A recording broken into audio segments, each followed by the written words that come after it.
शिल्पा ने वाणी से कहा, चल अब जल्दी से फ्रेश हो जा, मैंने आज सारी तेरी पसंद की डिश बनाई है। वाणी ने कहा, हाँ वो तो मुझे आज घर में इंटर करते से ही पता चल गया।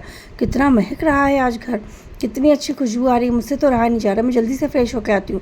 पर हाँ, हम आज ऐसे लंच नहीं करेंगे, मैं चाहती हूँ कि आज हम सब एक साथ लंच करें। देखिए ना छोटी माँ, हम लोग सब अलग अलग लंच करते हैं और रात में भी डिनर के टाइम हम लोग जल्दी कर लेते हैं। चाचू आते हैं तब तक तो हम लोग चले जाते हैं रूम में स्टडी करने। पर आज हमारे एग्ज़ाम भी ख़त्म हो गए, तो आज हम चारों एक साथ लंच करेंगे। शिल्पा ने कहा, वो तो ठीक है, पर तुझे तो मालूम है ना तेरे चाचू का, देखना अभी उनके ऑफिस से कोई आता होगा टिफ़िन बुलाने के लिए, वो उन्हें कहाँ टाइम। शिल्पा ने ऐसा कहा और थोड़ी सी मायूस हो गई। वाणी ने कहा, आप तो बस खाना लगाइए, मैं भी चाचू से बात करती हूँ, क्योंकि मुझे पता है वो मेरी बात नहीं टाल सकते। और चिराग कहाँ है? शिल्पा ने कहा, वो तो यहीं अपने दोस्तों के साथ बाहर कुछ कर रहा होगा, वो तो अभी एक कॉल में आ जाएगा। तो वाणी ने कहा, ठीक है, आप चिराग को फ़ोन लगाइए, मैं फ़्रेश होकर आती हूँ और चाचू से बात करती हूँ। वाणी ने राजेश को फ़ोन लगाया।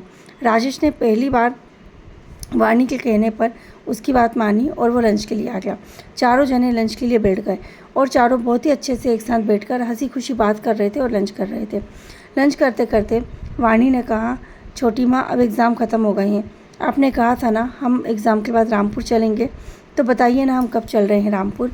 और बस कुछ ही दिन की तो बात है, हम कुछ दिन रामपुर होकर आ जाएंगे, क्योंकि उसके बाद मुझे भी डिसाइड करना है कि मुझे आगे क्या करना है, मुझे कहाँ पढ़ाई करना है, कुछ समझ नहीं आ रहा है।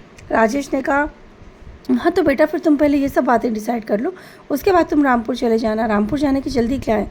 वाणी ने कहा, नहीं चाचू, मैंने इतने दिन कैसे वेट किया है ये मैं ही जानती हूँ, अब मैं बिल्कुल वेट नहीं कर सकती, अब तो मुझे रामपुर जाना ही जाना है।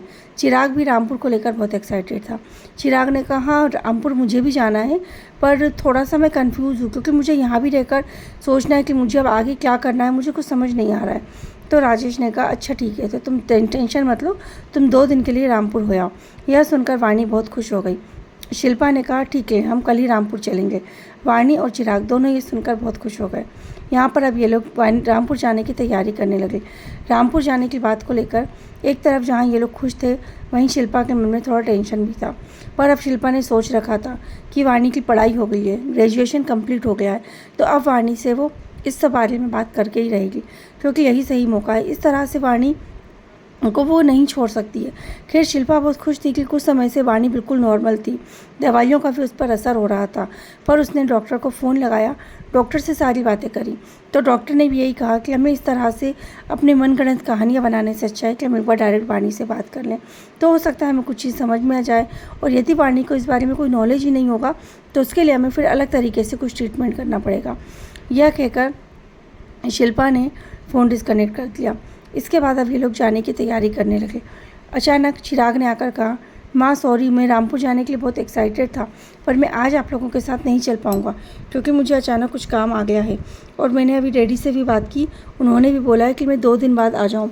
शिल्पा ने कहा, ठीक है बेटा, हम रामपुर जा ही रहे हैं तो हम कुछ दिन रुकेंगे, तो एक काम करना, जब तुम फ्री हो जाओ जैसे वैसे तुम आ जाना, मैं और वाणी तो कल जा ही रहे हैं।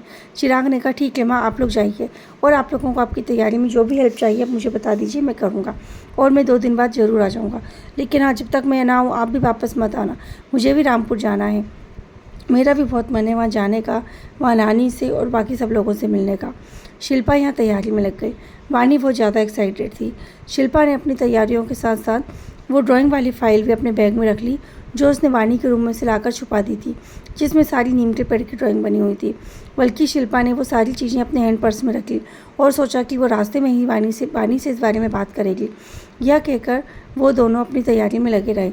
अब आगे की कहानी जानने के लिए सुनते रहिए हमारी कहानी का आगे का भाग, नीम का पेड़। Thank you.